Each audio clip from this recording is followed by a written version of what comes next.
आज के लेक्चर में हम ड्रोनिंग क्या होता है, उसका रिस्क फैक्टर क्या होता है, पैथोफिजियोलॉजी क्या होती है, फर्स्ट एड क्या होता है, हॉस्पिटल मैनेजमेंट क्या होता है, इस वीडियो में डिटेल में बात करेंगे। तो पहले देखते हैं ड्रोनिंग क्या होता है। ड्रोनिंग का मतलब होता है कोई भी आदमी पानी में डूबने की वजह से किसी की जान जाती है, कोई बच जाता है, तो उसको हम ड्रोनिंग बोलते हैं। तो ड्रोनिंग केस में क्या होता है, जो भी आदमी डूबता है पानी में वो 20 सेकंड से लेके 1 मिनट तक अपनी सांस को रोक सकता है। उसके बाद वो अपनी सांस को रोक नहीं पाएगा, तो ऑटोमेटिक जब सांस लेगा तो क्या होगा, पानी जो होगा वो लंग में चला जाएगा। तो ड्रोनिंग केस में यही होता है। तो उसका रिस्क फैक्टर क्या है, रिस्क फैक्टर मेन होता है पेशेंट को। फर्स्ट रिस्क फैक्टर है कि स्विमिंग नहीं आती किसी को तो हो सकता है।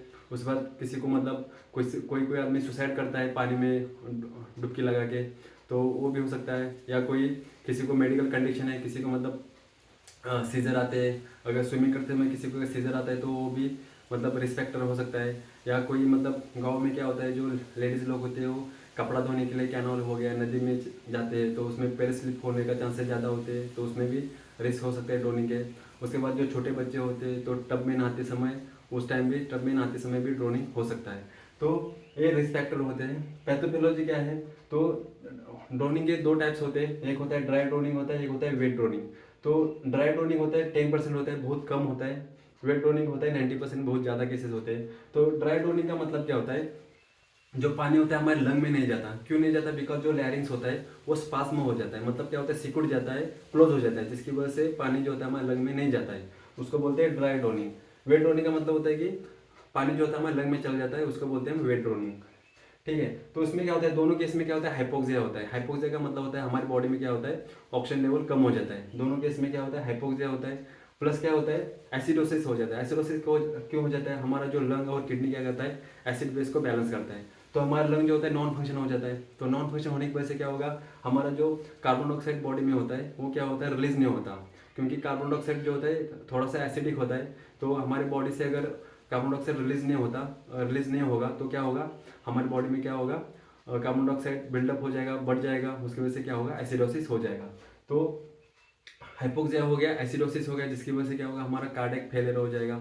मतलब हमारा हार्ट फेल हो जाएगा। हार्ट फेल हो जाएगा मतलब क्या होगा, हार्ट जो होगा हमारा कार्डियक आउटपुट क्या होगा, डिक्रीज हो जाएगा, मतलब बहुत कम हो जाएगा, मतलब ठीक से कार्डियक आउटपुट नहीं हो पाएगा, मतलब हार्ट पंप नहीं कर पाएगा ठीक से। उसके बाद क्या होगा, कार्डियक अरेस्ट हो जाएगा। कार्डियक अरेस्ट का मतलब होता है कि हार्ट बिल्कुल स्टॉप हो जाएगा।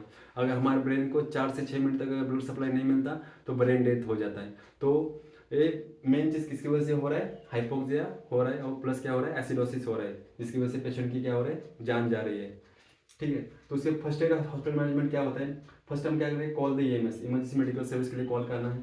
उसके बाद एबीसी, एयरवे ब्रीदिंग सर्कुलेशन। हम देखो, हम जब भी पेशेंट को कार्डियक अरेस्ट हो जाता है तो हम क्या करेंगे, सीएबी को फॉलो करते हैं, सर्कुलेशन एयरवे ब्रीदिंग।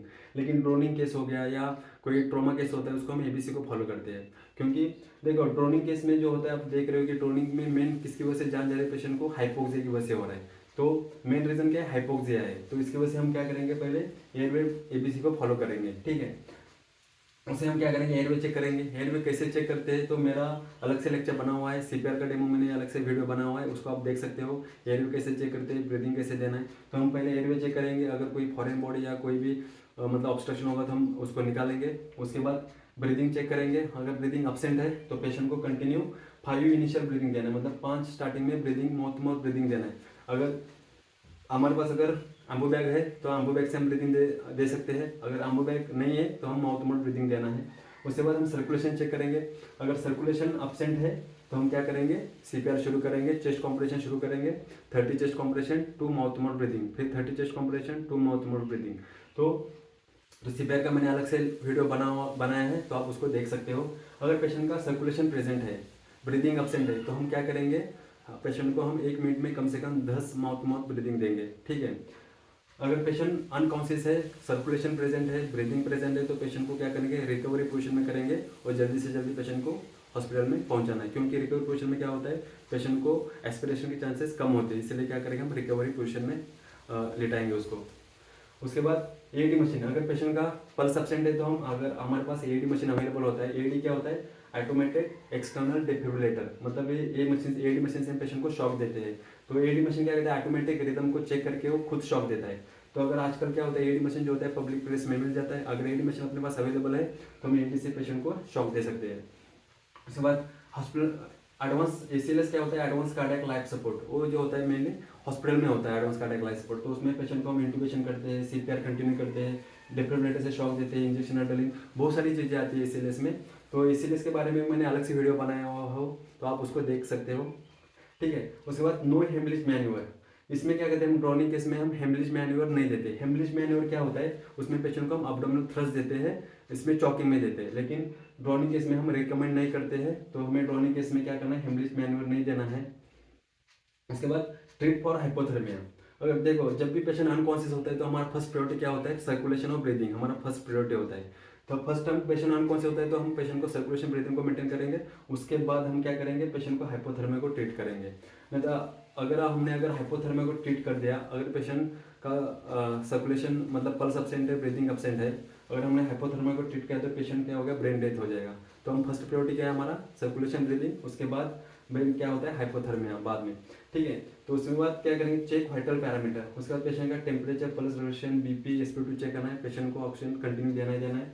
उसके बाद एबीजी एनालिसिस, एबीजी एनालिसिस क्या होता है, एबीजी मतलब क्या होता है, आर्टीरियल ब्लड गैस एनालिसिस। ठीक है, तो उसमें पेशेंट को पता चल जाएगा एसिडोसिस है, अल्कोलिसिस है। तो ड्रोनिंग केस में मेन क्या होगा, एसिडोसिस होगा, क्योंकि हमारे जो बॉडी में कार्बन डाइऑक्साइड जो होता है वो रिलीज नहीं होता, तो जिसकी वजह से क्या होता है, हमारा बॉडी में क्या होता है, एसिडोसिस हो जाता है। तो उसके बाद चेस्ट एक्सरे हो गया, चेस्ट एक्सरे हो गया, ब्लड न्यूट्रिशन करना है। तो ये सब क्या है, हॉस्पिटल मैनेजमेंट में आ जाता है। तो आई होप आप समझ गए होंगे। अगर इस वीडियो में अगर आपको कुछ डाउट है तो मुझे कमेंट करके बता दीजिए। धन्यवाद।